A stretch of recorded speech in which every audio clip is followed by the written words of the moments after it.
Starting with the call to order, and the time on deck is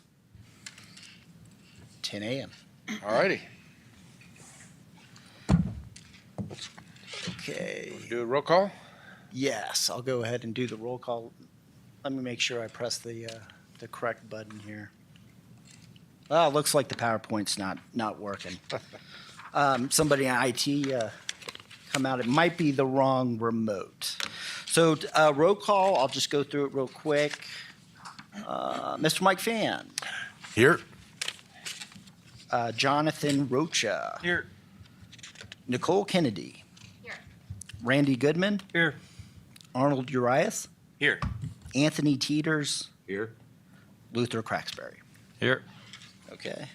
I am Mike McInnes. I am your staff liaison for the day. Amber is sick, so she won't be joining us today. And our first item here are approval of the minutes. Okay. Anybody have any comments? Did everybody read them by chance? I even read them. And this one would be there's actually two sets of minutes. The first set of minutes, we'll have to do two motions. The first one is for January 3rd. Okay. Any comments? If not, can I have a motion? Motion to approve the minutes? Okay, and a second? I'll second. Okay. All those in favor? Aye. Okay, that takes care of January 3rd. Now, the minutes of January 17th.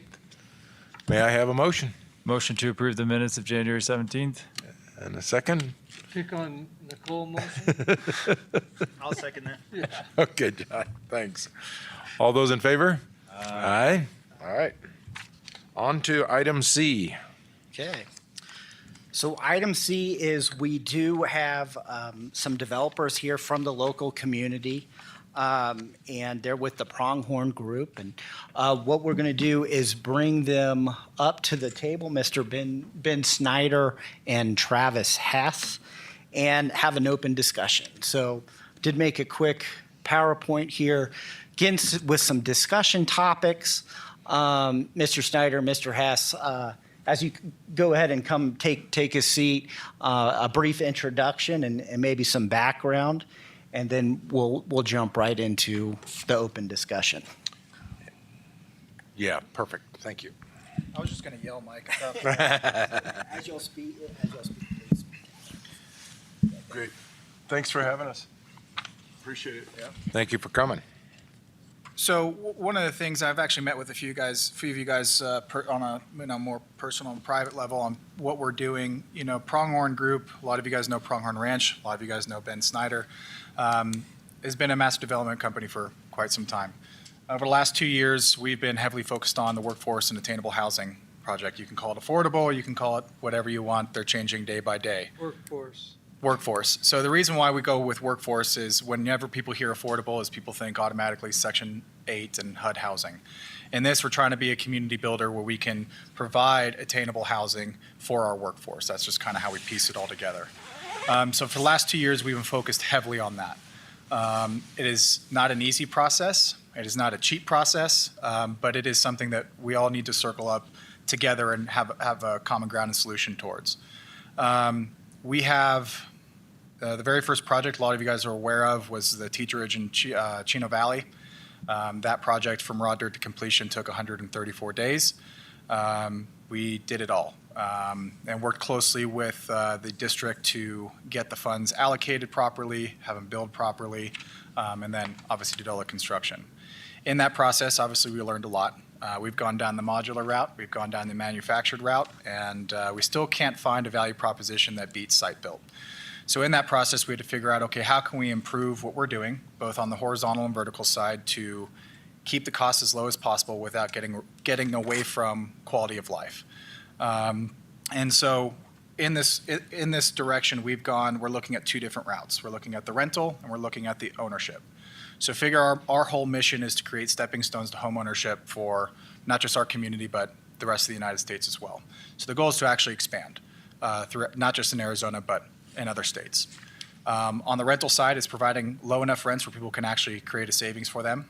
being partnered with a bank that can actually work with them on an individual level to make sure that they are saving enough money for the purchase, but then it's on our side too to provide that purchase. Right now, our main project is Baja Bungalows, which is up on the screen right now. That is currently in development. Phase one is, in terms of the horizontal, is about 90% complete. Vertical permits, which was, this is what the conversation is so great about. It wasn't easy, and it isn't easy to get our vertical side to start going forward. But fortunately, we've gotten through that, and we'll start going vertical probably in the next 2 to 3 weeks. The goal is to have that phase one portion. There's 139 units there, 3 different product types. You have a casita, which is a single bedroom, no shared walls. You have a duplex, so the only shared, well, you're sharing, the floor and the roof. So single occupant upstairs, single occupant downstairs with an external staircase. And then you have a townhouse, which figure it's the duplex, but with an internal staircase. The target rent range is 50% less than the market right now. There is no incentives on this project. We have not used any grants on this project. All we've done is improve our processes to try and keep costs as low as possible. We expect the phase one rents to be occupied by Q1 of 2025, depending on how quickly it gets processed through the town as we pull these permits. But the real goal is having conversations like this with leadership and also with the municipalities to figure out where can there be some incentives for these community developers or community builders. Let's avoid the word developer because everyone connotates it with evilness. But community builders that allow us to not just go through, I wouldn't call it an expedited process, but a process that doesn't take as long, because one of the biggest cost factors is not just our impact fees, but how long it takes to get this stuff rolling. And time costs money. So for us, we'll be probably fully occupied by the end of 2025 on this project. We have another one in the pipeline out of state. We're working with the municipality on that to provide workforce housing. This is a common issue everywhere. So on the for sale side, we're also targeting that same goal, 50%. So if our median home purchase price is in the high 4s, low 5s, we want to be in the mid 2s, high 2s. And that also goes into, what the size of the lots, right? So we have to work through that as well. Density, a lot of people think density is a big problem. We're not going really tall, so we need to try and to keep costs affordable, we have to have some level of density, but still keep a community atmosphere. There's plenty of amenities in this project. You'll see in phase 3, we have obviously the leasing office, we have a gym, we have also separate of the project, but something we're providing for the project is 95 units of storage. So it's like going to a traditional U-Haul. So there's variable sizes, and those will be available to the tenants if they so choose to use them.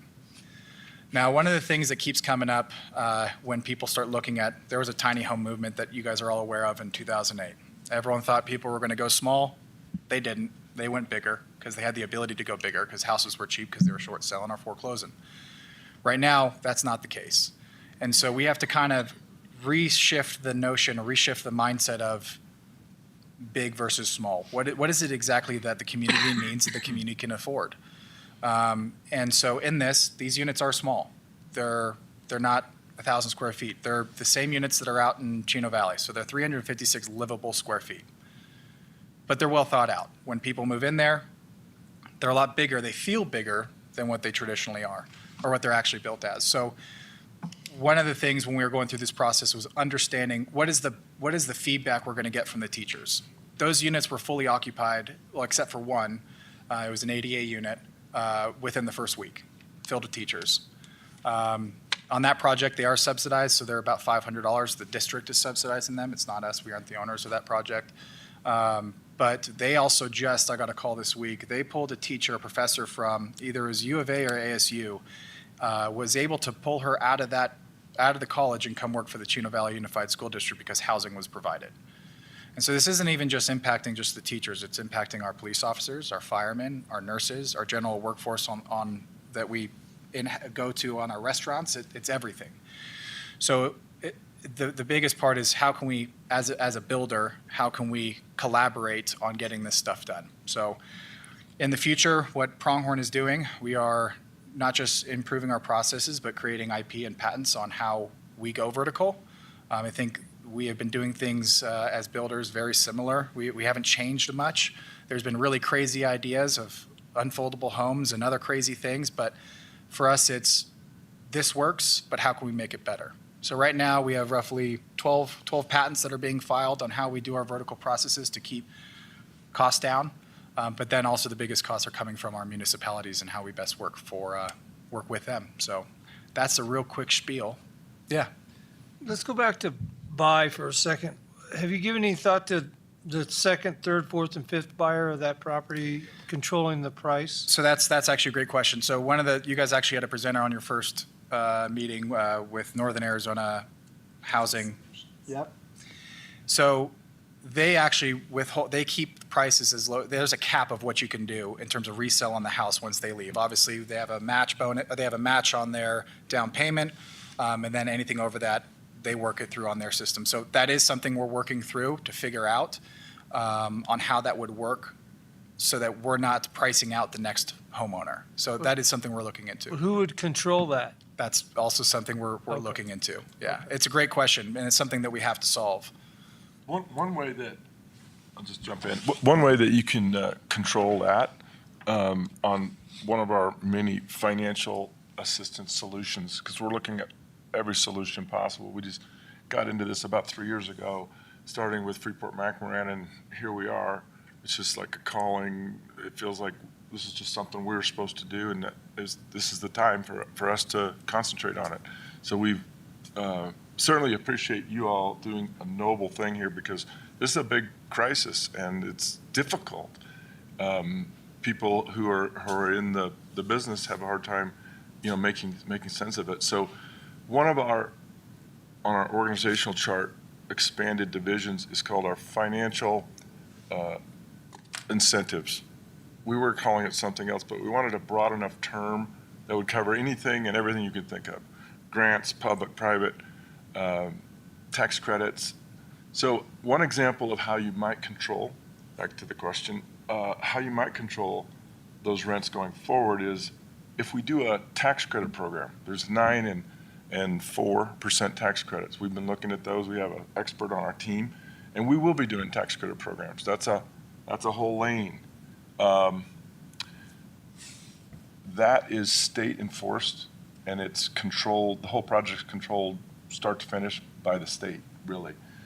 Now, in my experience in the past developing master plan communities, we have had these same similar discussions where we said, hey, we want to sell these homes in Pronghorn, but we don't want just investors buying these and turning this into a rental. So in fact, we worked really hard before the 2008 crisis to legally prevent investors from buying our houses. And what happened is interesting. When 2008 happened, all the other communities around us, Stone Ridge and Granville and Quailwood, had a significantly higher default rate because we didn't have investors in there. We had homeowners. It was just a side note. But one of the answers is we can control some things with the CC&Rs, and we think the best CCR lawyer in the state on our team. And so there are some things we can do to control that, and that's something that's just part of this incredibly complex and difficult solution set. Whether we're talking about selling, and that's our desire, is to get homeownership to become attainable, or whether we're renting. But yeah, so I don't know if that answered your question a little bit, but it's a matter of getting the smartest people we can in the room, like yourselves, and then adding the people we are adding to our team to come up with complete solutions. And what we found when we first started 3 years ago was, wow, this is so complex. It's almost like 5-dimensional chess. You got everything going against you. Nobody really in the development home building business has really ever wanted to be in the affordable housing. It's just not where if you're in business to make a profit, and most of us are, it's very, very difficult to make a profit. So that's turned most of us away from that. And that's just one aspect of it. Then we look at, of course, the interest rate rise, and this inflation is just out of control. Anyway, you guys know all of this. But what I'm finding and what I observe is it's so complex that it takes a really comprehensive team of people to think through every single aspect. And so what we've concentrated on is expanding our team, and we've added construction scientists, literally rocket scientists, all kinds of engineers to help us create practical solutions. We've seen others, and we've worked with others, who came up with folding houses and all these things that they don't work. And so we said, wait, let's get smart people with a lot of integrity in a room and form our sort of our dream team, R&D team, and figure out how to solve this. From A to Z, soup to nuts, completely. We're talking horizontal, vertical. Some of our patents are actually horizontal. And you know, we're really attacking this, and what helps us is we're not first and foremost motivated by profit. We just couldn't approach it this way. It's a calling, it's a mission. You know, it takes the community and leaders like you to solve this, and we have to bring in, you know, all forces to bear and all possible solutions to solve it financially and design-wise. And we're up against zoning. Like, one of the biggest obvious issues is zoning doesn't really allow for small subdivision lots for home ownership. Now, I did hear yesterday a bill has been proposed. You guys are probably aware of this. Just heard about it yesterday. It's being proposed to force cities in Arizona, I don't know if it'll pass, to allow for smaller footprint and smaller square footages. Because if we go from city to town to county, we find, oh, we can't really do this, at least right now, under the existing laws. So we've come up with ways of doing these communities, building these communities that we're planning, 10 of them next year. We're doing Baja now and some others, but we said, look, let's not fight what exists. Let's work within the existing zoning laws and then partner with councils and towns to educate them and make it as easy as possible for them to make the changes. And so we've got this layered design process in our horizontal design, which actually is something we're patenting, and will help us initially get a project approved as a multifamily, which is really the only way to approach it at first. If you want the density, so you need density, obviously, we need density to do this. Then we come back and we can say, well, we've got these layers in here that we could condo convert, we could convert to a subdivision. So these are some of the ideas that we're patenting and working on our solution set. And anyway, we're just excited to be here and presenting to you. What we found is everybody, my wife said it this way, she's like, everybody knows this is a problem, but nobody knows how to solve it. And I think there's a lot of truth to that. It's not easy. This is really difficult. I'll stop. I really appreciate the explanation where you're coming from. I've been a mortgage banker for almost 30 years. I'm also a firefighter in Baghdad, so I do see exactly what you're referring to with some of the challenges in communities like Freeport Baghdad mine. If I could ask you for clarification or an elaboration on the specifics of how the tax credits and the CC&Rs would be implemented to reduce the rental activity from a compliant perspective, how you're overcoming some of the compliance and potential accusations of discrimination that can also be skewed against us and make it more challenging in this noble goal.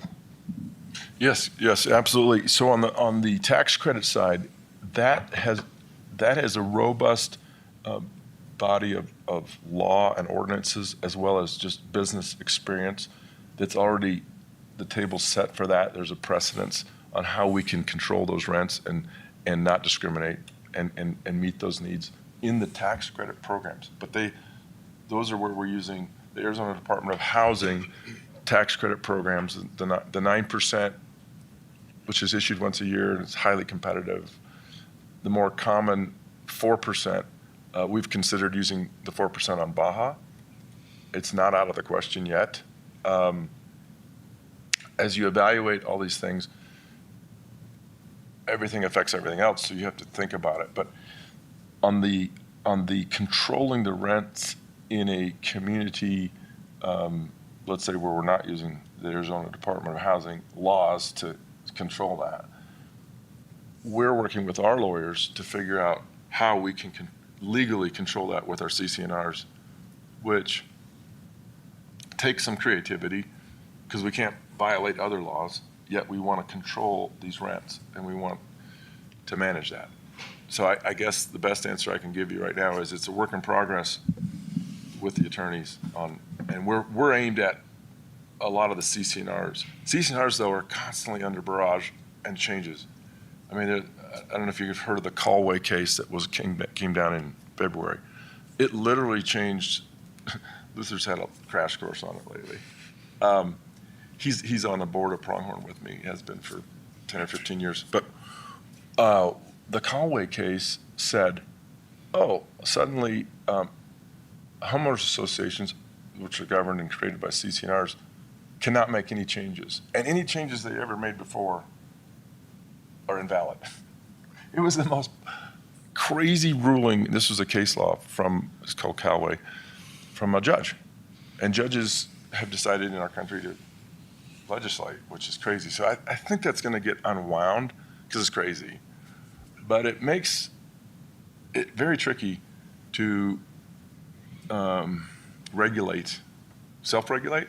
I guess, in a project where we're not subsidized or we don't have a tax credit, now we're looking at self-regulation, which our team is committed to doing because,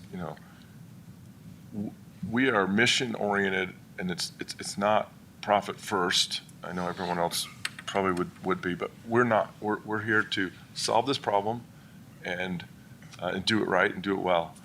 So super complex to address those issues. Were you asking on the rent or Buy. Oh, okay. Controlling I the have price another of the question, rents but or you the got- buy. Go ahead, I do too, but go ahead. We've been meeting for a long time, and we've talked about our general plan and the things we want to see done, and that's nice. But really what I wanted to get from you guys, and I don't expect it right now, if you could maybe in writing or something, but tell us what you need us. Give us tasks. It's time for us to get some skin in the game and get some tasks going and accomplish those tasks. So what is it that a municipality can do to help you, to entice you to come here and build that? And if you could just give me a hit list, Sure. then as a committee, we can look at those tasks and say, okay, we can't do that, but we can take on this and kind of grease the wheels, I guess, a little bit. Yeah, absolutely. And We will. Ben, I'm sorry. Yeah, Let go. me just couple that real quick because that was the question I had on here too. I mean, you mentioned, Travis, a couple of pain points, right? Zoning's been brought up. The vertical process has been brought up. Impact fees. Impact fees have been brought up. So obviously, as a committee, we're extremely interested to have you both gentlemen here speaking to what were the pain points, right? And then giving us that as something to go back and work with, right? Randy, that's what it sounds like. So Exactly. if you can expound on some of the things you guys have hit already, that'd be great on the pain points. I think the biggest issue that we run into is zoning and the impact fees. But really what's painful is the review process. I mean, it can take a year or 2 years just to have this project be reviewed. And as I stated earlier, time costs money. And it's not, I think in the review process, one of the things that, and keep in mind, I've been with the company for 2.5 years, right? So I come from a very different industry, but being relatively new, but understanding of the processes, it's been wild. You have people that are subject matter experts that are reviewing your plan sets, and they give you their initial red lines, and you correct them, and then they find some more, and then they find some more, and then they find some more, or they delay the process based on suggestions, not based on code, but based on personal suggestions. What are you going to paint them? What color are they going to be? Hey, we want you to expand on the landscape on this area. Well, the landscape is one. In our case, we usually go beyond the code, but it's not a builder's problem. It sounds like there's a problem with the code that this one person may have. And so delaying a project on that is extremely painful, especially when we have a timeline of construction, whether we're providing the work, our own internal team, which we do most of it inside with our own teams, or with our subs. You know, it's very painful when a project is scheduled to start, unless we'll just use a sub in this instance, and all of a sudden, 15 days before they're actually supposed to start, something pops up. And that's generally just with construction, but if that's being caused by someone's suggestion, that's a problem. It's painful not just for us as a GC, and it's painful for our subs. So I think that's a big problem too, is when we go through the review process, I think we've discussed about this earlier, and Randy, you've talked about this, is building a no-fail packet, essentially. When you see this packet come across, when city council sees this come across their desk, they understand what they're looking at because they already reviewed. We're just filling in the blanks. And as long as it adheres to the zoning and design guidelines in that packet, it should be a relatively quick turn and burn process. And the faster we can turn this, the faster we can solve the solution. Or solve the problem, sorry.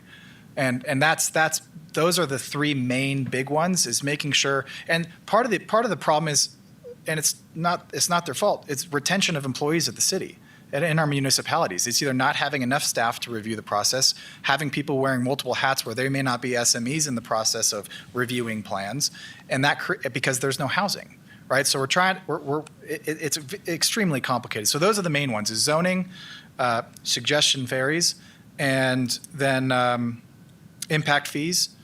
The numbers even on Baja were just, it's staggering. And also the understanding on City Council's point that if you're making these suggestions or delaying the process, it's only going to the rent is going to continue going up because the builder has to get some level of return on investment.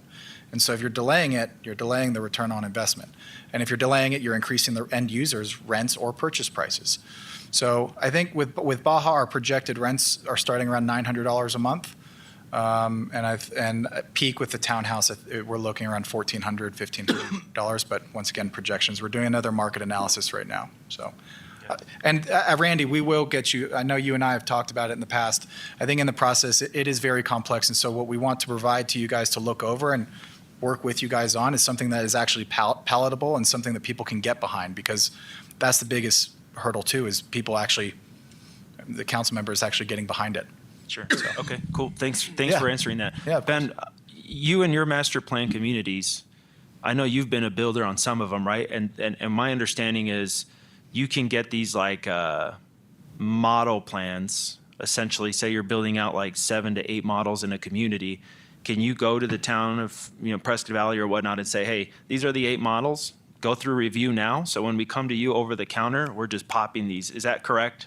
You guys have had some experience.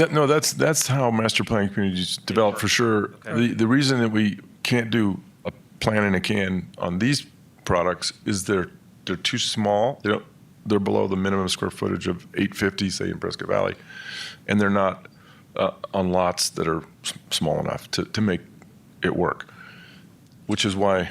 Go ahead. Yeah. So what we've done, especially on Baja, is we actually take the master plan, we submit it as a master plan submittal, and then we'll go through the process of getting the permits pulled for the actual project. But in the process of doing so, even though we have 3 products that are being replicated throughout the entire site, we have to go on our site plan, screenshot every single unit, and we can only submit for 5 at a time. So we can't even. Once those 5 are approved, then we can start going on them, and then we can submit the next 5, and then the next 5. So the process is very, very slow. So I don't know if that answers your question. Yeah. Yeah. So do you feel like this is based on you folks coming, because obviously no one likes change, right? I mean, it's pretty clear to say that if you throw a wrench into the grinder, it's going to be an issue for municipalities. It's just something new. Do you feel that has a lot to do with it in this instance? It's like, hey, we don't fit within the confines of what you're used to? Because all I'm trying to get to is, obviously you mentioned one of the problems being on the review process, right? So, okay, the problem is too much time, right? Year and a half, whatever, however long. Solution to that is maybe an educational component. This is what our product's about. Let's get everybody that needs to be at the table, and then come up with a prepackaged, I think you said it, Travis, like a prepackaged packet, right? Almost like this model home plan type of process where we're just like, you know what this is, you know how it fits the code, and now we're just coming for you to give us the stamp on it, right? You already know what it is. That's one of them. So, sorry, Ben, you can talk to it too if you don't mind. Yeah, I would like to jump in because you're right on. And what our team of scientists and literally rocket scientists who have designed rockets, aircraft, houses, it's just an incredible dream team. Very early in the process, one of them suggested being the lead of probably the most successful aircraft, the Scorpion, that was developed over the last 50 years. Amazing project. And it's an interesting story because it kind of feeds into this problem. If I told you the story, Scorpion offered the United States, this is a replacement for the tank killer. What's the tank? A-10. The A-10. So the Scorpion was developed by Cessna Textron, and it was headed by one of the guys on our team who suggested a solution to this. But it's interesting. I know we're talking housing and this is aviation, but the government just does things for different reasons.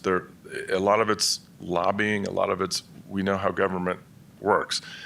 The Scorpion project was the most successful designed aircraft, and it was presented to sell the first 40 for $500 million, and somebody came in at the last minute and some lobbyists and said, no, let's buy 40 F-15s, outdated, worthless, for $5 billion. And that's what killed the Scorpion. So there's only like a half a dozen Scorpions flying, but it is an amazing aircraft, way less expensive than the A-10, has all those same capabilities. But I guess what I wanted to say is what really was cool, I thought, that came out of this aviation group in the housing space, addressing your point, was we have started to create a certification program where we'll come to you, the city of Prescott, with here's this new, and you said no one likes change. Well, here's this new product.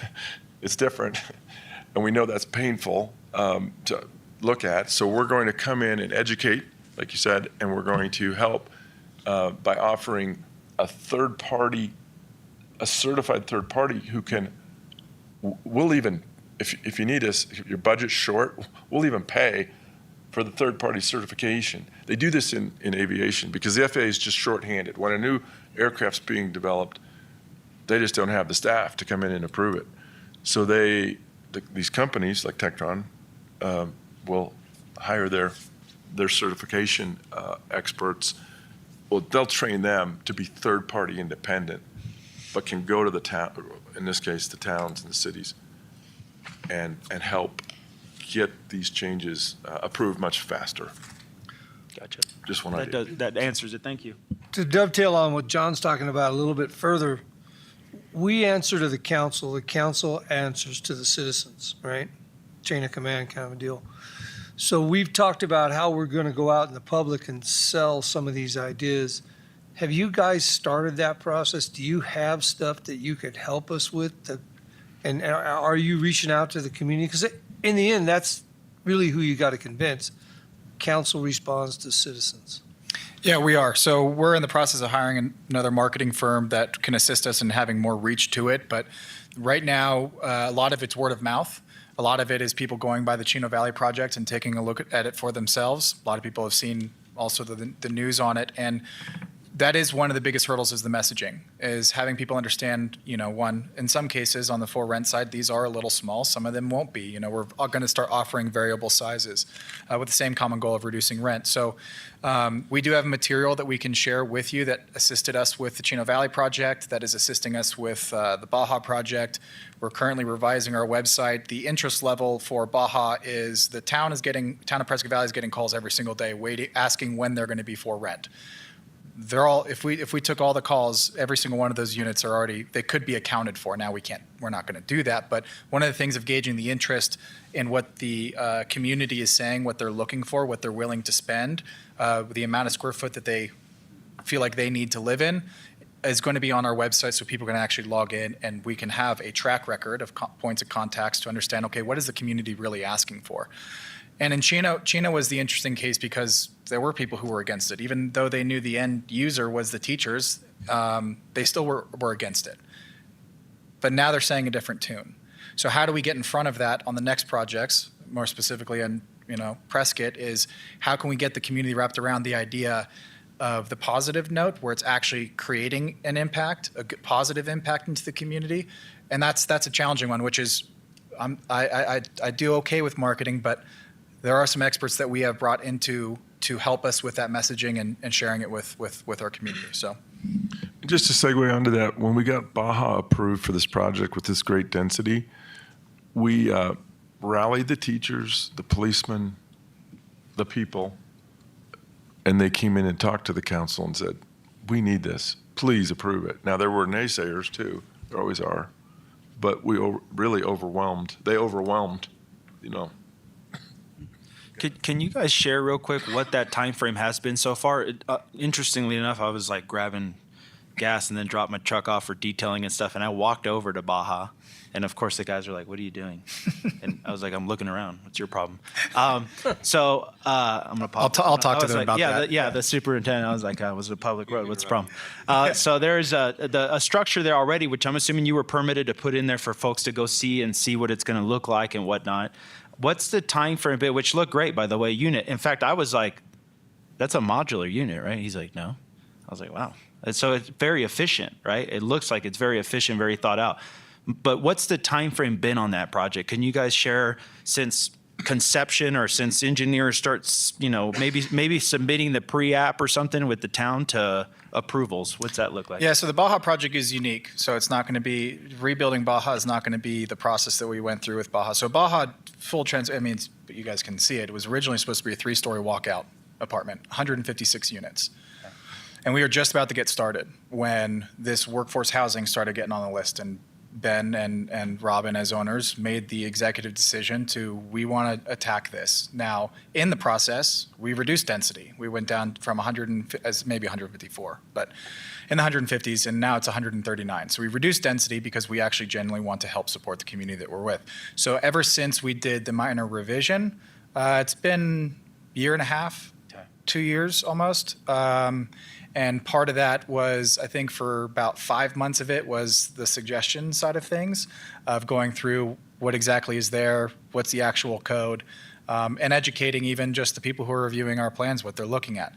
The unit that you saw on site, yes, it's permitted, was constructed. It kind of does look like it's manufactured or modular. It's not, it's site built. That went up in about 45 days. We're finishing the interior side of things, but we actually built that as a sell point for some of our other clients. So that is a one-off, and we call that the Mod 400. There were other units are not, that unit's more specifically, it's a rectangle. The other units are going to be square. The rectangular side of things, we wouldn't get the density. And so the other ones, the new ones are going to be squares, but very similar concept for the duplexes. It's all spray foam insulation. They're very well built, plenty of storage inside, and if they need more storage, it's being provided to them. So, Yeah, and that Mod 400, it was designed, like Travis said, for some other clients, and it was designed also in a factory to go modular. And we went pretty far down the road of modularizing that and becoming a modular manufacturer, which is not off the table in the future for some of our products. What we're doing is we're poking holes in every possible way to cut costs. So far, we believe that site-built is actually less expensive than modular. The minute we can save any amount here or there, if we can go modular and save, we'll do it. And we are looking at some possibilities for that. But that's a product that I think you'll see more of, both site-built and possibly modularly. Thank you. I just wanted to comment and ask a question too. You had said that the square footage was 356. Is there another model that you were mentioning that's is it twice that size? Yeah, go ahead. So the twice the size would be the townhouse, right? So the three, it's a little over 700 square feet because it's internal square footage. But we are looking at expanding the products based on, so the real goal behind Baja in general is to make it a rinse, wash, repeat method. So we can go to other municipalities and say, hey, this is the amount of acreage, this is the density, this is what we can or can't do within your municipality, and work with them to help change some of the codes that are there, or just abide by them. So for us, it's trying to figure out, okay, if we know 356 livable square foot, we know the footprint of them, we know what we can fit on a specific size of acreage. I think the goal is to provide different options. So maybe the lower option on one side is 700, maybe it's 1,000, maybe it's 1,200. But figuring out, one, who our client is, whether it's a municipality, understanding what the budget or the funds and how it's going to be allocated to this project, it's going to vary. But giving people an option like you traditionally see in tract homes, giving people an option to set on the site that they're looking for us to do it on, or the site that we acquire to do it on, it allows us flexibility to give them a quick turnaround on, this is what we can fit here, this is what the cost is going to be, and this is the timeline that we can get it done in. Okay. Does So- that answer your question? Well, of that, of this development, how many of those units are the townhomes? So it's spread out. So really the goal with this is we're not going to increase density. So phase one is really a test base. So in phase one, there's 8 townhouses, 11 duplexes, and 22 singles. So we're really creating a private space. No one's sharing a wall, except for the duplexes, they're sharing a floor, but they have very good insulation quality, so the sound deadening is very good. In that, if for whatever reason in the process of phase one, because the footprint's all the same, nothing changes at all. If for whatever in phase one we see a demand for the townhouses being the number one choice, we have the flexibility to not increase the density, but change the amount of townhouses in there. So we can go down, we can decrease, which in that case we would, because if we're going townhouses and we eliminate a duplex, then we're decreasing density. But if that's the need of the community, then we have the flexibility to pivot because we're not changing the actual site plan at all. Thank you. Just a comment too, I wanted to share, I had the opportunity to tour the Chino teachers' buildings, and you guys did a really great job. I mean, very well thought out with the design in terms of, 356 square feet is not a lot, but when you're in there, the kitchen is a U-shaped kitchen, lots of built-ins, even a bathtub in the bathrooms. I thought that was really special for the teachers. So I just applaud you guys for the amount of thought you've put into every piece of this. Appreciate it. So when you were permitted for the Baja brand, I'll just use as an example. So are you permitted as a multifamily now, and is it a single plat? So you have not broken down the plat as like a condo unit would be broken down at this point? That's correct. Okay. How about electric meters and water meters? Are you going through a master meter or individual meters? Master meter, I presume. So phase one got set in a way, and really phase two, largely the team will lose their heads if I tell them to change it. But we learn as we go every day, right? So in future Bajas, there's going to be the ability to convert to condos or a subdivision with our proprietary method of approaching that.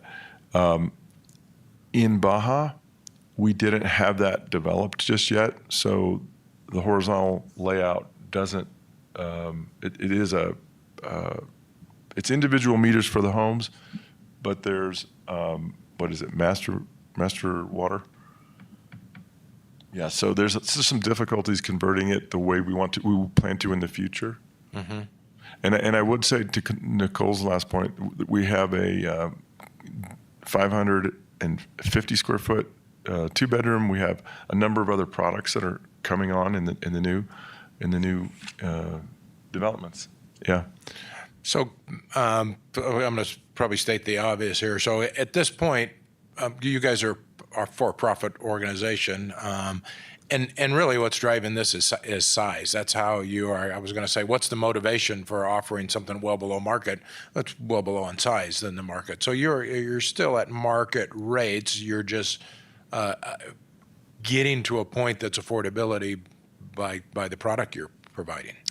Yes, Mike, and spot on. So our ROIs on Baja are, half of what a typical investor would want. So we have like mission investors, people who care about this. Because as we said at the beginning, if you want to go make money, you're going to go into a higher end space where margins can be higher. So, and we have approached it, my wife and I, and just the expansion of what we're doing, where we have a small foundation. We're forming a 501(c) to work in conjunction with this solution. So I'll give you an example. There are towns and cities that have offered to give us land, lease it to us for 100 years or give it. And we have way smarter than me people on the team figuring out how the 501(c)(3) can work with us in conjunction to receive that land and help drive down ultimately drive down the rents. And the solution is to provide houses at a lower cost. So on that note, yeah, generally, yes, we are a for-profit, but this isn't, as Ben stated, this type of project isn't what, as Ben said, most developers would do because the return is not that great. Our actual mindset in this is not one and done. Our mindset is to replicate and grow on that side of things.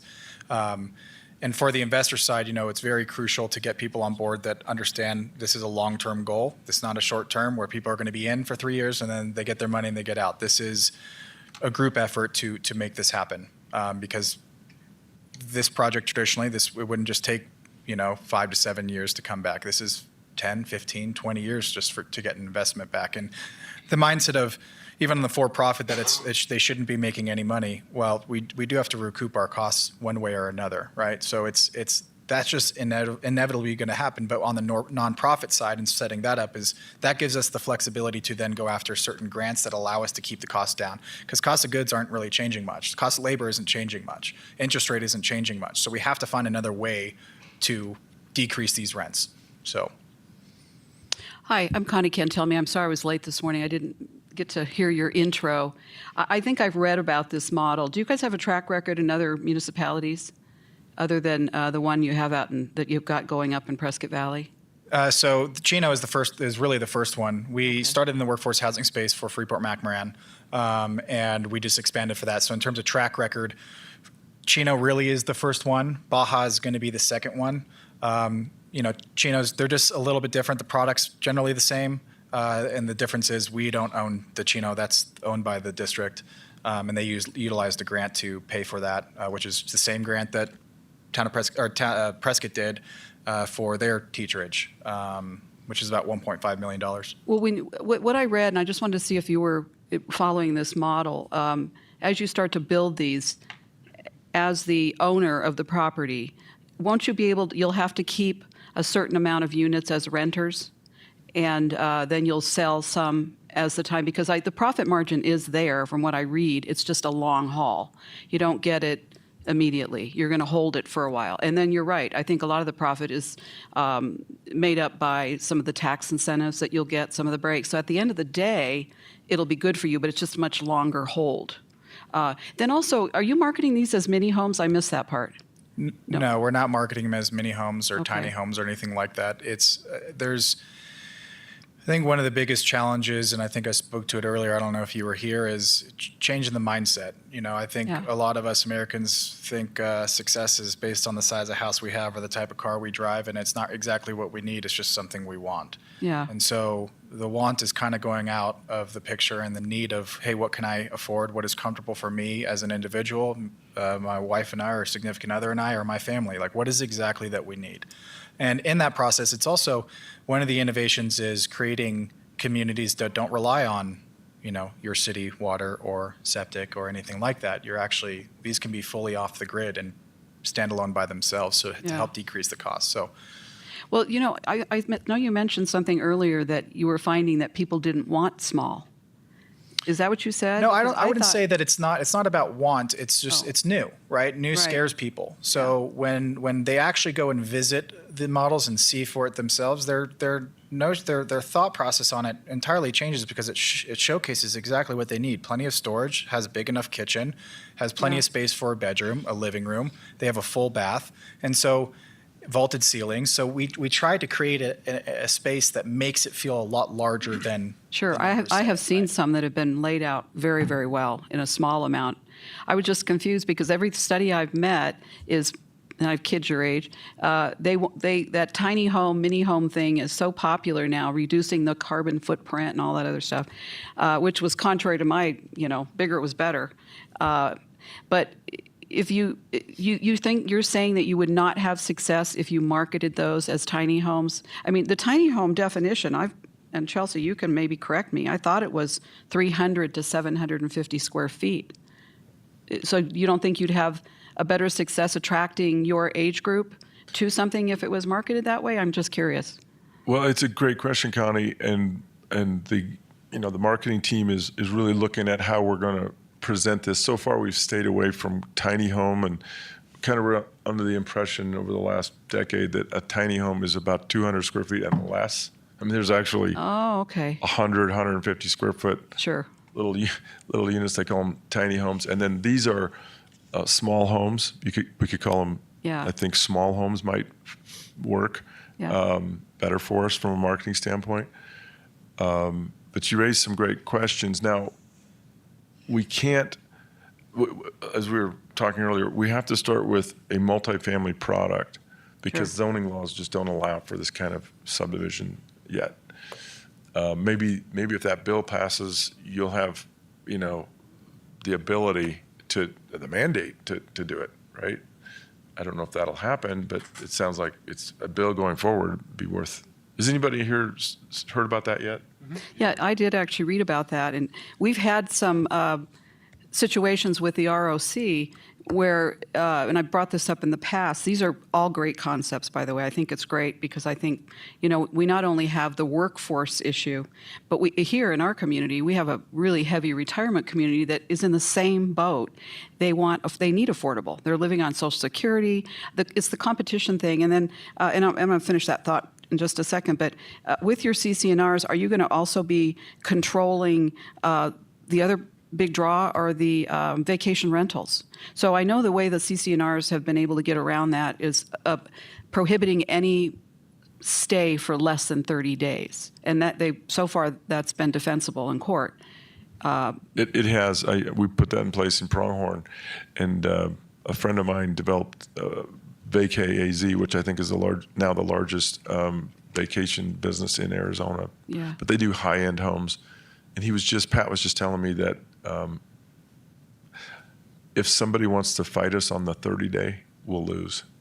It's got to that point. They've just some case laws just went through. Somehow Airbnbs are getting. Well, Ducey did that, and it was a industry that has gone crazy for the time. But that was one question. The other part is in the building costs. Did I hear you say you're doing everything is site built? Because I was imagining that's another zoning issue for you. Or are you doing a combination of prefab and site built? So we started out prefab or modular. Okay. We found that was not a good solution, and we pivoted to site built. We'd actually already planned a number of communities using the modular, excuse me, and we pivoted to site built. Yeah, one of the things with the prefab side is the time it takes to get a manufactured house. Yeah. I think with some of the bigger distributors, you're still waiting 4 to 6 months. I can have something built faster than that. And with a better quality. Now, I'm not saying, and for less money. So, it's a lot of people, I guess the best way to put it, and I was talking to a gentleman earlier about it, is when you start going down that route, the end user or the purchaser in that price may not know the full scope of services or scope of costs related to getting that manufactured or modular home on site. And so they get sold on a product where they're thinking, okay, I'm saving, I'm only spending 140, 160 grand for 800, 900, 1,000 square feet for manufactured house. But then they don't have the understanding or knowledge on getting it to the site. Sure. The costs associated. And so for us, we don't just want to provide a product, we actually want to provide, as Ben said earlier, A to Z solution. So you understand the full scope of costs associated Yeah. with the product that we're providing. Yeah, the building costs are what they are. They are. One last thing, and then I do commend you because one of the problems that these communities have had is parking, parking, parking. And I noticed you've provided a lot. Is it 2 parking places per unit? Thank you. So a studio requires in Prescott Valley 1.5, and a 1-bedroom 1.5, and then 2-bedroom is 2. And we have gone over the parking requirement just because we don't, you see apartment projects where they're short on parking. It's not a good thing. We shoot for as close to 2 as possible. So between 1.5 and 2, that's what we shoot for. Yeah, because that's the heartburn the municipalities have had, is Parking. giving people a break on that because, about it later, but yeah. I have a friend that is obviously watching that says that the bill you're talking about is House Bill 2570, and it is for communities larger than 70,000. So it probably wouldn't, as written right now, if it passes, probably wouldn't apply to Prescott, but Right. maybe would be something to emulate if it's not required.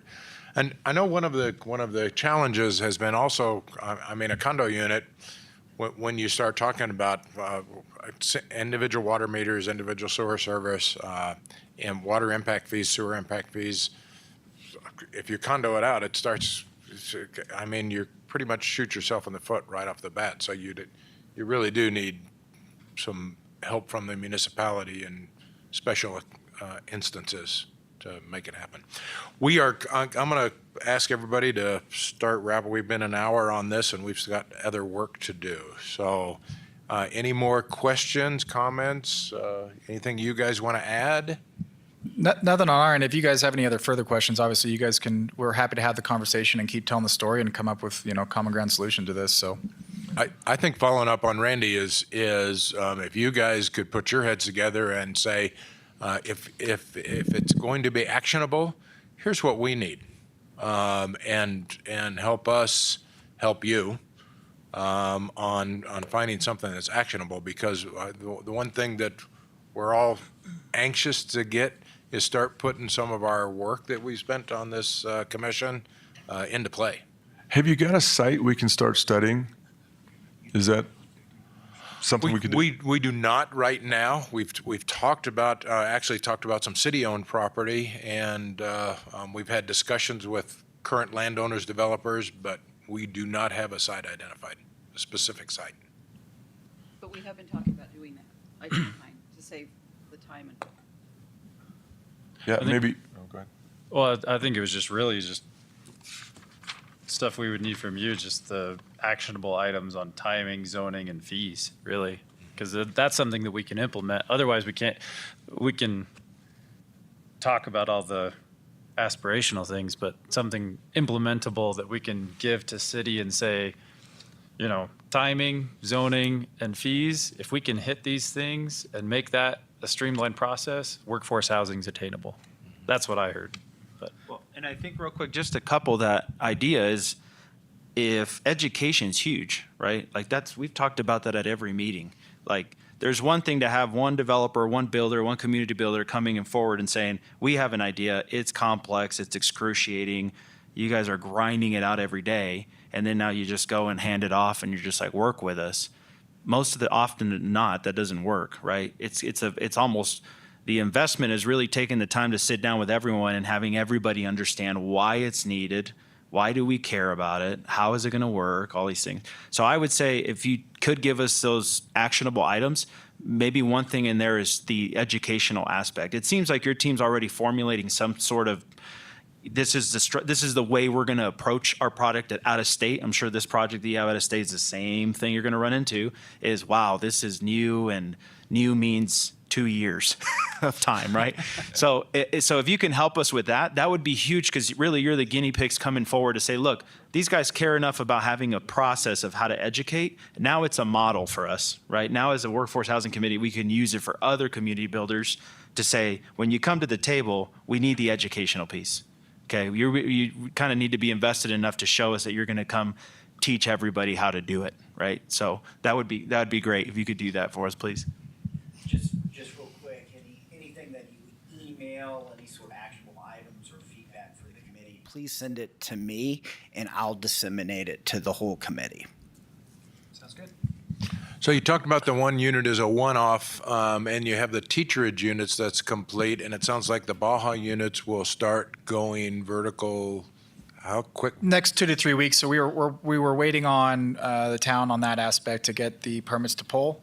We've submitted so far 10, and they said hold on, pause, and then we finally got it. No, we've actually submitted for 10 so far, but we were kind of jumping the gun trying to get this thing going as quickly as possible. So yeah, we'll be going vertical probably 2 to 3 weeks.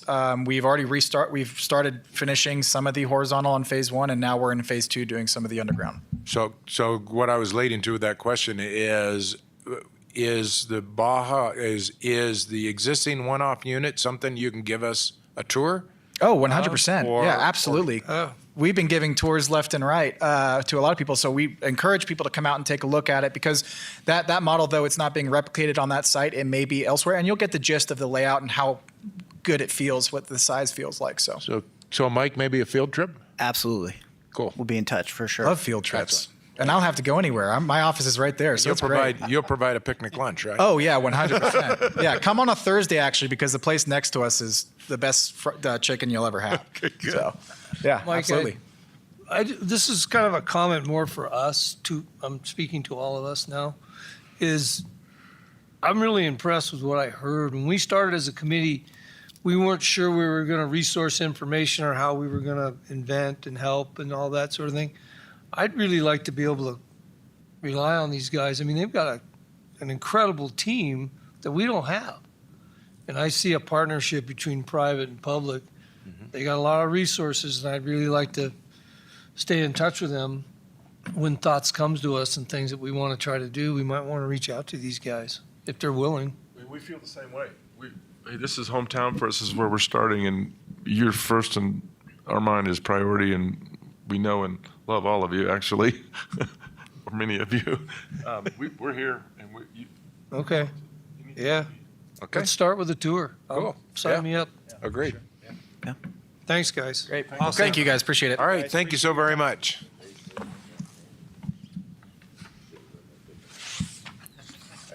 All right, Mike. I might stay up here and if y'all want to share that microphone with the rest of the committee.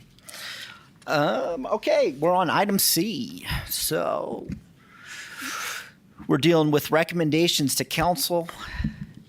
And if you go to, I think it's page 25 of the packet,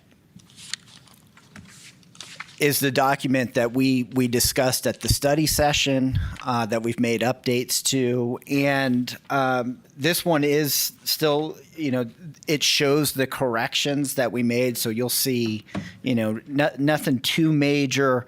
But as you look through the document, there's lines crossed out where we replaced words and added some extra content. So if y'all want to just take a second to look at that, if anything kind of comes out. But we did make all the updates requested by committee and council. Yeah, and I read through these when I received it in it, and I would concur. I think all of the corrections we requested were made. And if you look, Michael put together proposed motions at the end, at the bottom of page 27 and the top of page 28.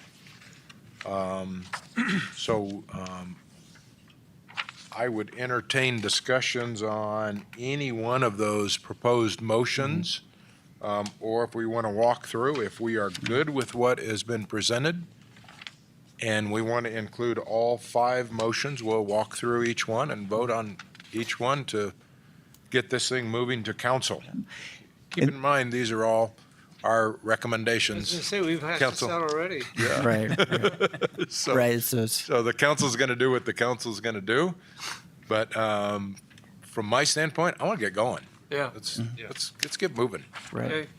And here's the options, just like the chair had mentioned, doing it all at one time would be a motion to send it up, the recommendations up to council as written, or if you're looking at those and maybe want to hold off on one or two of them for whatever reason, we can do that. So that's kind of where the committee is at right now. You like all 5? Full send. Anybody else? Everybody good with all five? And Mike, the documents to council will include the outreach. That's correct. All the documents that we've worked on here would be going to committee. So, so that the actual to help you out, Chair. The motion is on page 24. The recommended action on page 24.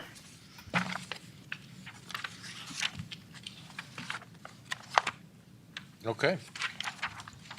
Which would include all five of the bullet points. That's correct. All right, so I'll move to approve forwarding the Workforce Housing Committee 5 recommendations to council as written on this document. I second that. Any more discussion? All those in favor? Aye. All right, it passes 7-0.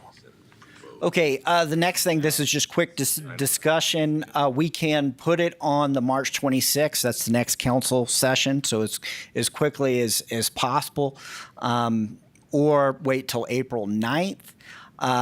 The March 26th, I don't know how much there is a big agenda item on that voting session. It regards the downtown hotel is going to council. It's going to be well attended, we believe, but also it could be a good opportunity to put it on the voting session or the consent agenda on March 26th to share some good news with the council. So hopefully that makes sense. It's kind of, do y'all want to get it done as quickly as possible or wait until a more quiet I council vote meeting? for as soon as possible. And also, I think Okay. to your point, Yeah. it'd be great to have a wider variety of an audience there to hear what we're doing.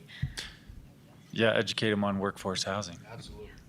Give them a little 5-minute, hey, this is awesome and good for you. I agree with the exposure opportunity. Yeah. Every exposure. My suggestion is defer a little bit to staff on what the council agenda looks like. I am with the rest of the committee. The soonest possible is what I'd like to see also.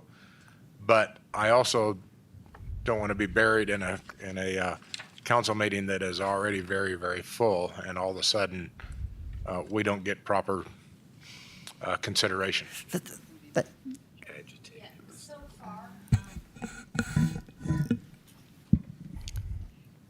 So far, there's only a few items scheduled to be on that agenda, but as Mr. McGinnis mentioned, one of them is the downtown Whiskey Row Hotel. I think the agenda would accommodate this item. And I don't have a whole lot of concerns. Like Mike said, having that very positive note might be good, and maybe put you guys first and have the other item, later on, so that the people in attendance who are all very active members in the Prescott community that may find this of interest. I would say, the next meeting will likely have rodeo on it. So I mean, there's a lot of things coming down the pipeline for council too that, might as well just move forward with it, especially in light of the lighter agenda. Is there, since we had our joint committee meeting with council and we went through all of this, I think we have a pretty nice consensus with council already. Correct. Can we start on the consent agenda, and then if a council member wants to pull it, they can? Further? Yeah, we put that as a bullet point on here, and it's basically up to the committee as far as what you'd like to start with. Now, any member of council can pull a consent item off the agenda. So to get it through quickly, we could do it that way. The other school of thought is, you guys have a story to tell, and this is just another platform to do that within. And that would be your call. I would lean more toward having a good story to tell and be able to say, look, community, we are doing something. We had a joint meeting in January with the council. We're back at you in March. Here is what we're going to do, and let's move it forward. with positive things, it's kind of nice to hear those out in the open. So that would be, I would lean toward that school of thought on this particular item. I also think if we're first, it would be better received than if everybody's needed from the conversation across the hotel. They're not gonna listen to it. Good point. Well, I think we have some momentum, it feels like, as a group finally, and it feels good. I don't want to see it stop. Okay. So the next natural question is to ask who is going to be in attendance. Randy, don't point at me. She well, already the- did general plan. I mean, the she's ideal- done her time. She did her. So Nobody can say no to Nicole. I know. And they Nicole's- grilled her that last time, and she held up. It did. was tough. He did. It was tough. So She did great. it would be fabulous if everybody was available to attend. Obviously, voting meetings for the council start at 3 p.m. on Tuesdays. So the 26th at 3 p.m. you would go. We would hopefully have you at the top of the agenda, have that positive news. And yeah, would love to see everybody attend.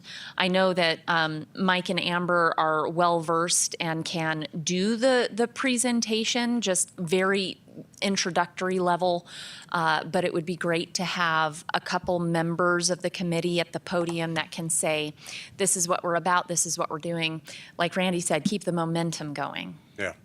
So, Are you Well, available the 26th? I'm available. I would love a great outpouring though of attendance. And I'm available also. Oh, that's great. Be there, attend. You're available? okay. Available? John? Okay. You're So- not? So just to confirm, what I'm hearing is the March 26th council session, voting session. Okay. 3 o'clock, right? 3 o'clock it kicks off. That is it for that. Moving on. That's true. You can park at my house and walk across the street. There you go. Can't get in, I tried. For us, Mike. You have lunch for us before? Yeah. All right. Mr. Chair, we're on the last item before staff announcements, which is the future agenda items. That is on page 29 of your agenda packet. Maybe one thing up for discussion for the committee too is we've heard it several times now about identifying property. I don't know if we've ever gotten that far. I know we had initially like a little map, very hard to read, like color coordinated of like what city-owned properties were like and stuff. And obviously I had conversations with George maybe 2 years ago or something like that. And a lot of it is very difficult land, like like next to lakes where the dells are, like but if it would be nice to at least identify one, right? Something that would be workable for these folks that, builders that are looking around saying, okay, we have a model, but we just need something to get going with it, which starts with the land. So I would propose just specifically having staff or whatnot come back and say, this is it. This is like the 3 or 4 or something that we have. Okay. So we can have some concrete to share with interested parties that want to, partner with us or do something with. And then what kind of strings we would attach to that as the municipality or whatever. And we talked about, when FOPU committee was active, we had a pretty good map on all city properties, and some guidance from the city would say that these are, we're not going to support this, but these properties we would support. And some guidance from the city would help too. Just real quick, just to aid in what I'm doing, this future agenda item, what would really help me in supporting this community is, this is an opportunity for the committee to share their ideas and ask for what we want on a future agenda, which I can understand can be a lot at one time, throwing as much out there as possible. But sort of prioritizing what y'all would like, more immediately than maybe some other things. And that'll give me something to work on. Another part of this, and I know that there was a bit of confusion around who was speaking at this committee, it's just very open-ended. Want to take this as an opportunity. If there is someone that you would like to come and speak with us, and I'm going to hand out a little packet of, the partners that we've worked with are listed at the very beginning of this.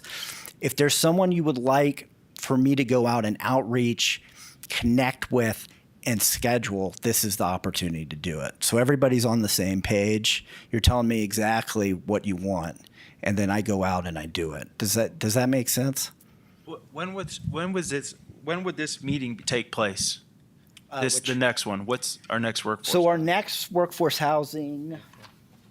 Because I'm just thinking if we have March 26th, right? Things go through the council. First Wednesday in April would be the next meeting. Okay. Because obviously we're hot to trot right now as far as just trying to go, okay, it goes to council. Council gives a thumbs up on it. Now we go to work. I mean, the next meeting is like, now we're starting to develop the policy, essentially. Yeah. Right? So there's like we've talked the big ones like water policy. What is that going to look like? Obviously zoning, all these other things. So I'm just thinking, I think that Mike's point is maybe reprioritizing what those agenda items are for April is really going to jumpstart us to get in the weeds of creating that policy, that workforce housing policy. Am I right in saying that, Chelsea? I'm not sure if I'm tracking the timeline here. Yeah, no, that is appropriate, and taking the goal list and really scrutinizing, and maybe an agenda item for April is looking at the goal list, prioritizing. But really, it's going to depend on what staff can get accomplished. Like, for instance, the conversation about the land. We have identified parcels that the city owns, which are very few inside city limits, but a lot of them are encumbered by infrastructure that would necessitate conversations with Public Works and things of that nature. So having land identified in April might not be feasible. We might need to do a little more research and digging and have conversations with other folks. So at the next meeting, my recommendation would be to take the goal list and look at next steps that have already been identified, our objectives, and then assigning like, okay, when can we do this and what should the flow from here be? And really assigning tasks, who's on first with each of the items. Because I know a lot of it won't just be staff. Some of it has to do with you all. For instance, the community outreach plan identifies you going out into the community, taking the talking points document, getting out there. So I think focusing in April on, if we get the blessing from council, moving forward with all of those goals. And then these other items that we're capturing on the list for future discussions, identifying, okay, when can we talk about this? When will staff have the information back to us? To dovetail on that, guys, I mean, I don't mean to have tunnel vision here, but we heard from a pretty good resource today. Keep hearing from people, that's cool, but I like to get going on some goals here. I really like to see, and I think, Mike, you feel the same way. Let's get some action going. We know what the problem is. We don't know how to solve it. We have some pretty good ideas. So if we could get going on goals and actionable things, man, And I think one of those things is probably we've talked about partners, and Michael, you just provided this list, but getting the stakeholders together and say, what are we working with here? I mean, those that can step up to the plate and said, you're not going to get a check from us. We're going to support you. We're going to provide ideas, stuff like that. We're financing a portion of that is not within our ability versus those that say, yeah, we're here. So kind of give us an understanding of what we're working with also and say, okay, if we set up, I think Ben said that they're looking at setting up a 501c3. We would be looking at the same thing here where whether it's a land trust or a 501c3 and then working with the developer to say, we want to build workforce housing on this property within this nonprofit. So that's where we can make sure it stays and affordable. I would consider that an action, and I Yeah. fully support that. Yeah. Right. So I think one of the early things is try to get our stakeholders together and say, what are we looking? What are the get them a nicer, we've talked about needs, get a better focus on the needs and what we're working with. What is it, what are they willing to do? Yeah. Yeah, no, I Right. agree. Okay. That would help a You guys- bunch. Everybody agree that? Well, we're only operating from one side if we don't know what the other side's will. Exactly. That's right. That's It may right. be nothing, or it may be more than we hope. Mhm. So until we know that, you can't really make a decision on anything. Right. Yep. I have a question on this list. Thank you for putting it together. Yeah, that was available, I think, in PowerPoint from back in August. I think we went through the list. I'm familiar with a number of these groups, Okay. but there are some that I've personally never heard of. I don't know if you guys agree. Would it be possible just to get a brief, like, why are they considered a potential partner? Okay. Could you dumb it down for me? Context. Yeah. Or even, actually, that's a great idea. And even just identifying what their product is or what they do compared rent to buy Okay. would help a ton, right? For sure. Rent to buy these guys products, or this is kind of what their product is. It's a to rent multifamily, 2-story, whatever. Just something like that, I think would help. Yeah, for sure. Okay. And we heard from Pronghorn Group today. Now, out of this list, we did have Penrose. You know, I'm going to try to get them to get up here. Is there anybody from this list, anybody sees, wants to hear from sooner rather than later? Well, what's Habitat doing? Where are they on all this? I mean, I really don't know what they do. Right. Donate a lot of stuff to them, but I don't know what they do. Okay. More information maybe on Habitat. Well, and But- we had a good conversation with Brandy Wood. I think she's the chair of their board for this year. But Don Michaelman, who serves on our P&Z commission, and I think he might be on our general plan too. No, he serves on another commission, but he used to work for them. They've been watching this group as far as what we might do, but they are very interested in potential partnering with this with the city and putting tangible products out in the community. So they would be ones. They're I believe more boots on the ground, getting the Right. materials, building the product. So they could be a partner that we work with on a tangible product that could benefit from what Mr. Snyder and Mr. Hess were talking about earlier as far as lower density or maximizing density and having a piece of land that the city can provide, and maybe they could build a product. So they would be someone great to hear from as far as, you know, how can we partner with you? And Chelsea. go ahead. Sorry. I just want to add to that on the topic of Habitat. I'm pretty familiar with how the local program works, but I've also heard that the Flagstaff Habitat is doing some really innovative things that are different than Prescott. So it might behoove us to have both of them side by side on a particular day so we can hear two different examples. I don't know. And my thinking on Habitat, guys, is that everybody knows that name, the public I'm talking about. And so it might help with the sell. The whole concept of this, if Habitat was linked to it somehow, I don't know. No, aren't they volunteer-based with their builders and stuff? So it couldn't hurt, Okay. right? Couldn't hurt. And don't overlook Goodwill. I met with Goodwill, the representatives, and they're willing and able Okay. to be involved in this. I mean, Yeah, they- Habitat builds homes. Habitat, Humanity, Right. they build homes. Oh, okay. Yeah. Yeah, Goodwill has a branch called Thrive that is very keyed in on workforce attainable housing. So we have been liaisoning with them since they visited with council, and we'll keep them on board. And if they're not on that list, they're in the middle there, Goodwill and Thrive, and we can have them up to talk as well. Remember, it's going to take a combination of a bunch of different things, I think, to make this profitable and work. And Chelsea, we discovered that. do we know when we're expected to hear back on the grant proposal for the It was facilitator? originally the end of February, but it got pushed out a month. Right. So we did, and we submitted it. Was it? Yeah, it was the end of February. So we're hoping at the end of April, 60 days. I mean, they said they were going to turn around pretty quick. So we will see.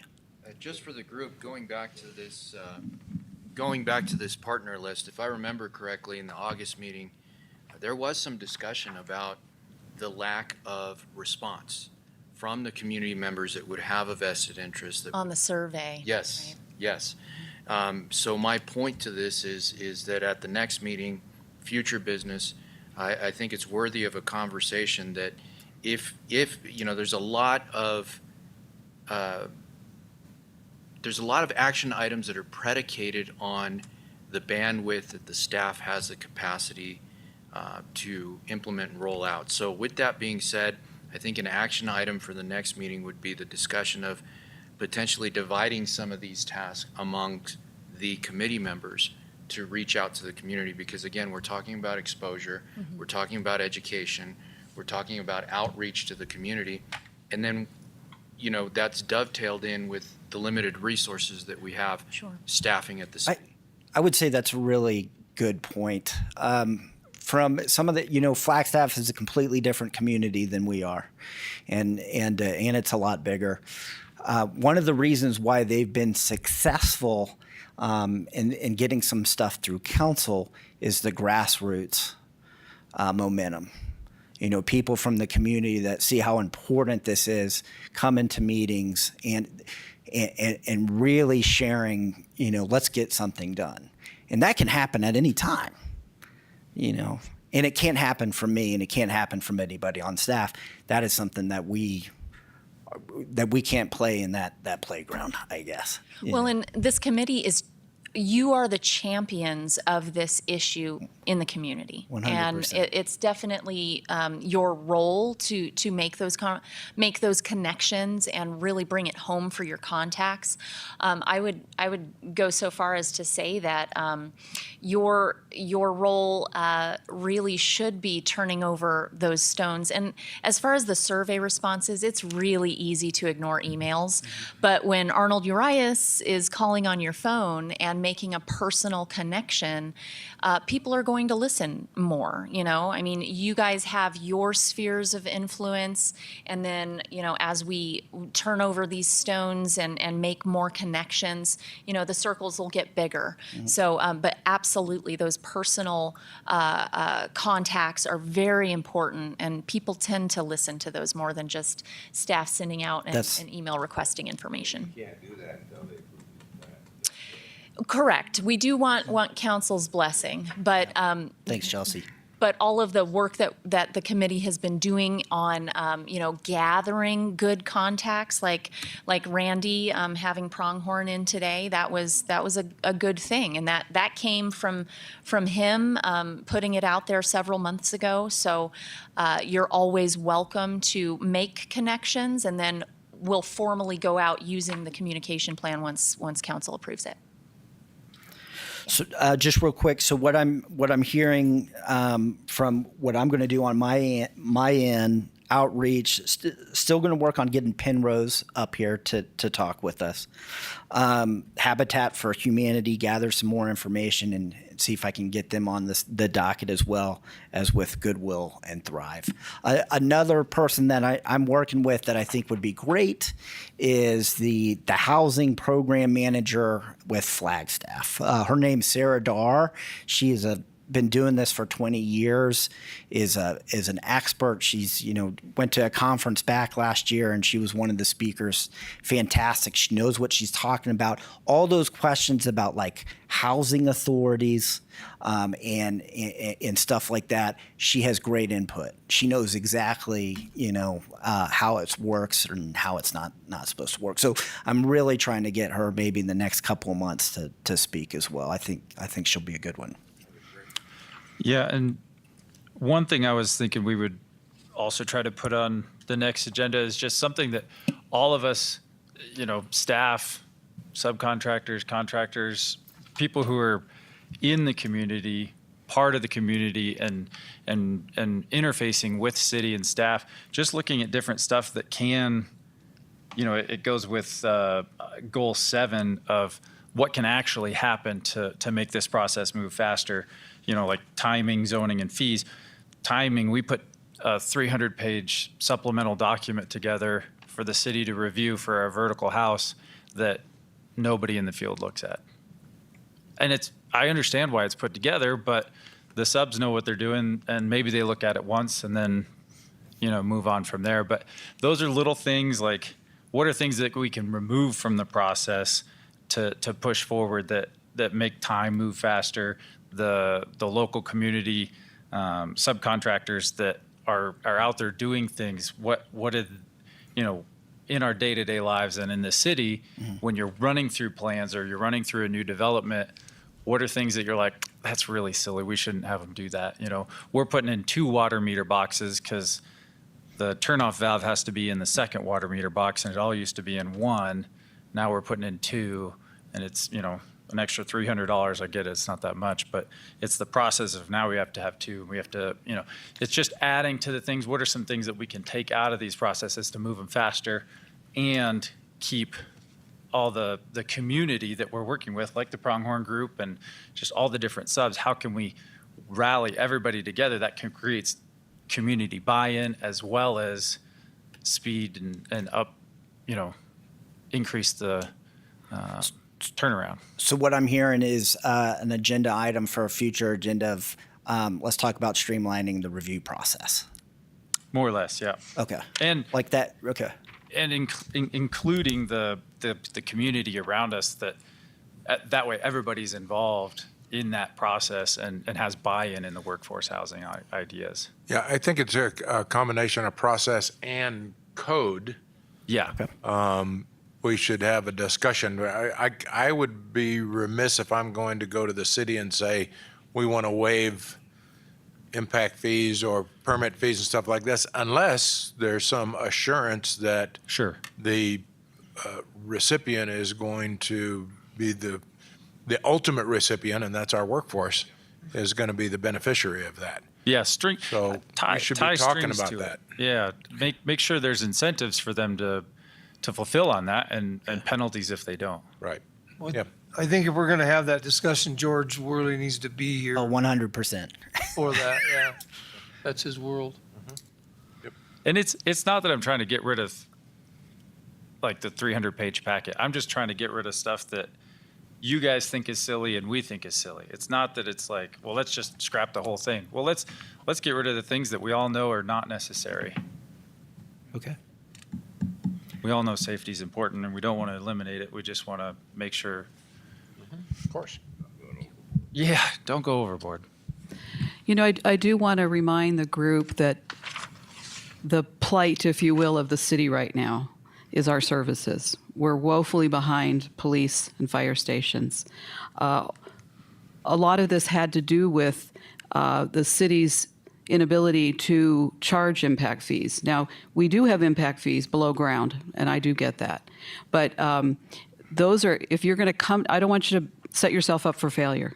If you're going to come in front and ask for exceptions on impact fees, whatever the part the city's going to garner, I think you should be very mindful of what it is you're going to ask, because I think at this time, with that amount of money that we're looking at to provide these fire stations and police stations going to be breaking the backs of us, it's going to be hard to come in and ask for, the exception on impact fees or other kinds of fees. So I think we have to pick and choose so that we don't get turned down immediately. Pick and choose, be fair, figure out how you're going to present this so that it is a success. And it's great to ask for the moon, but you've got to keep in mind where we are as a municipality right now financially.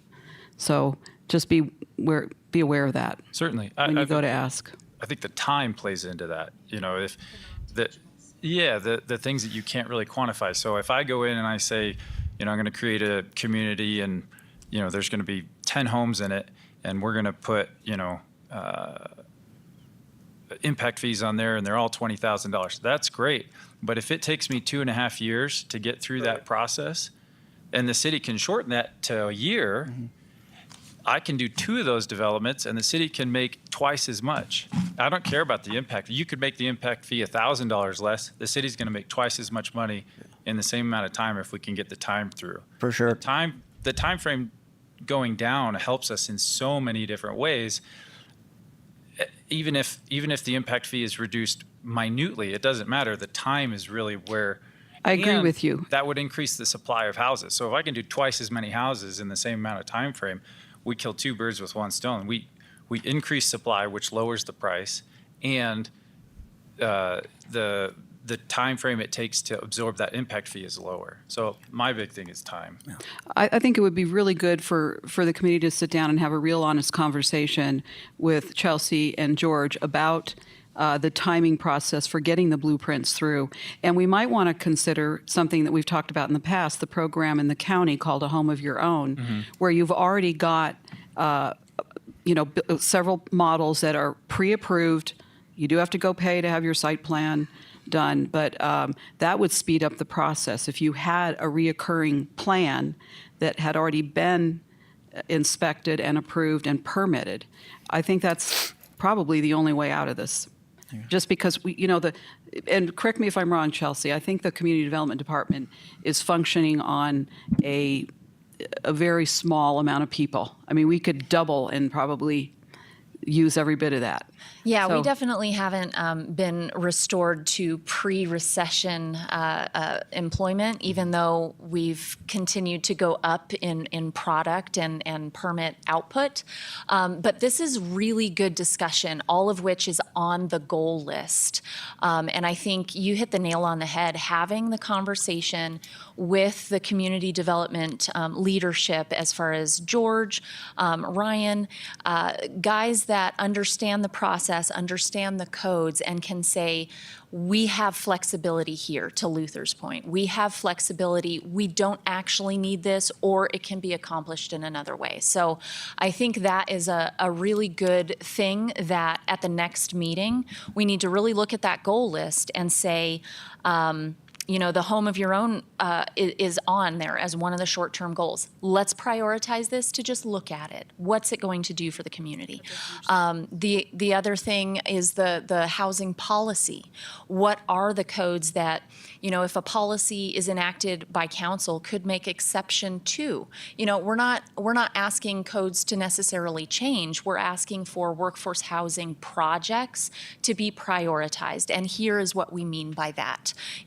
As far as zoning, as far as manufactured home overlays and things of that nature. So I think what I'm hearing from the committee is there is even some low-hanging fruit within the short-term goal list that maybe we can prioritize and start working on immediately that are the more non-monetary things, the shortened time frames, the communications, the Home of Your Own program. So I look forward to that discussion at the next meeting.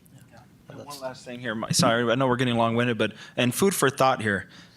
It's clear to me, like Randy, you brought up, it's clear to me that right now there's folks that have to invest a tremendous amount of time and resources, i.e. the Pronghorn Group, that have to completely change the way we've been doing the business for a while, right? Like for me, it was eye-opening to go, these guys, Pronghorn Ranch, detached single family, put up hundreds of them up, blah, blah, blah, different model. That model's been around for a long time. That model's not working, right? It's clear that no builder has come in and said, here's a master plan community where we're selling houses at $250, right? So that's gone. So food for thought is we're going to see as a committee that folks like Pronghorn coming in here that changes the whole model and streamlines the process are the ones that really are going to be the ones we want to talk to, right? Those are the ones that are going to be able to do those types of projects. So for me, I'm almost thinking this Home of My Own program, I think that should be very much made and tailored to that community builder. It's not going to be I think it's a bust on the Yavapai County side that is just like, here's 3 homes stick built, and if you can streamline, great, you save a couple $100 here on permits and some time, right? But I think we want to go more than that with this committee. We want to go, let's make a Home of Your Own by community builder. Pronghorn comes up to us and says, this is our model. Here's the brochure, here's a packet. We'll sit down, we'll teach it all to you. This is the product, this is how much we sell it for, we rent it for, blah, blah, blah.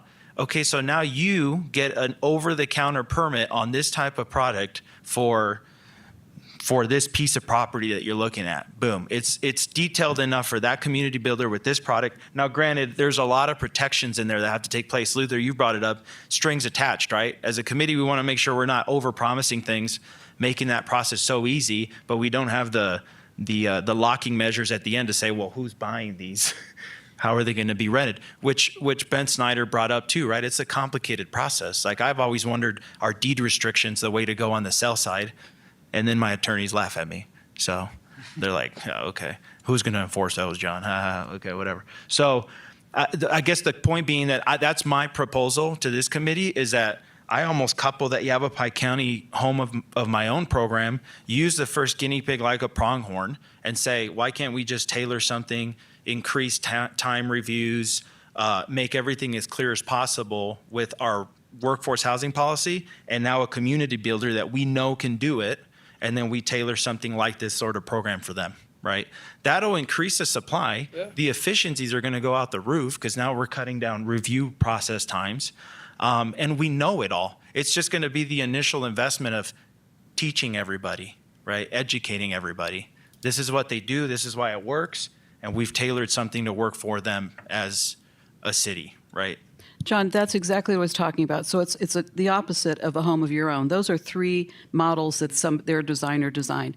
What I'm talking about is, let's say they want to build 100 homes in their subdivision, and it comprised of 5 models. Get 5 models pre-approved and permitted. And then all they do is come in with a separate addendum and say, I'm building model number 3 on lot 10, good to go. I mean, they don't get away with not having inspections and all the other stuff, but in terms of just the time, if he had to submit 100 separate permits for 100 different homes in a pad, that shouldn't have to happen in this situation, because theoretically, these are stripped down homes. Well, anyway, thank you, but that was my idea for that, in order of, saving time. Well, one comment though, guys, before we get too far down this cut it down time frame, we better get the man in here that does it, hear what his constraints are. He could be handcuffed a bit.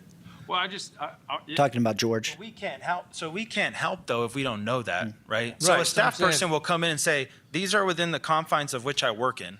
This is what the code says." I'm not the guy that's going to make the call and say, "Let's expedite pronghorn stuff," Yeah. right? Who am I? I can't do that. So all we need to do is essentially identify why would it take 2 years to review and approve a project like whatever, XYZ, and then get those pain points as a committee and go, okay, let's get to work on trying to fix those. Yeah. And Okay. the policy is what's going to give the teeth on that. So just for clarification and correct me if I'm missing anything. This is what I got going for the next couple of months. Number one, there's a lot. Number one, okay, on March 26th is City Council voting session where all our stuff is going to get approved, hopefully, and then from there it's off and running. And our next committee meeting is April 3rd. Okay. I have on the agenda, or what I'll be working on to put on the agenda, is number one, prioritize the goal list. Okay, we'll spend some time on that goal list, see what y'all want to do, what y'all want to attack, just like our community development director had mentioned, maybe those low-hanging fruit, something that we can get really quick. The other thing that I'll be looking on putting on an agenda pretty soon is process and code talk with Chelsea Walton and George Worley happening here, coffee chat. Okay, so all the questions, everything. Love it. Everything you wanted to know about code and processes, we'll have a meeting on that. I think it'll be pretty good. And then the last one, the third one, I think this is good for me right now, is mapping, and also that'll probably be a George Worley guest speaker, hitting the topic that was on the agenda today, zoning maps, identifying opportunity areas for manufactured homes, but also in that probably look at identifying properties that y'all wanted. I think that would be a good meeting for us. Mike, you What do forgot think? one. Let's make that field trip out to Pronghorn Thank you. pretty fast. Okay. And I really want to see that. Okay, so I'll make sure I'll coordinate that. Okay. Make sure we get with the Pronghorn group guys. There you go. And that discuss options for out-of-town speakers, compensate. Maybe we pass on that for today. The only reason why we would put that up there might be some out-of-town speakers that it's getting up to Prescott might be pretty difficult. Can we just do a Zoom? I don't know if that's okay. Maybe we talk about that at another time. I think everybody can be here. So that's it for me, Chair, if there's anything Okay. from you. I think we're done. Okay, I got one more thing. This is just quick staff updates, which I've made. The only other staff update is March 27th. If you would like to attend, there's economic competitiveness and prosperity section of the general plan. So it's a general plan meeting, and that'll be on March 27th right here. This item is regarding economic development, but it has a portion regarding the importance of housing and economic development. The section is already submitted to the Economic Development Department, but the Workforce Housing Committee is welcome to attend and provide input. So, and I'll send out an email on exactly what time that general plan meeting is. It's at 2 p.m. Maybe this time we take it to them. Okay. Yeah. It's payback. So, that is all I have. Okay. Okay. Anybody else? Sorry. Are we losing Ryan Green? I heard a rumor. Official. So yes, our chief building official, Mr. Ryan Green, has submitted his letter of resignation, but that is not effective until May 20th. So we'll be using him in the recruitment for the position, and we wish him all the best. He has a great opportunity back home in Colorado, and yeah, so he was a fabulous asset to the city, and we'll be sure he'll be missed. But I'm very appreciative that we have time to get him on the interview panel for his replacement. Okay. Sorry. Okay, that's all right. All right, I think we're adjourned. Thank you, everybody. All right. Thank you. Thank you. I didn't know that. Yep. I heard it.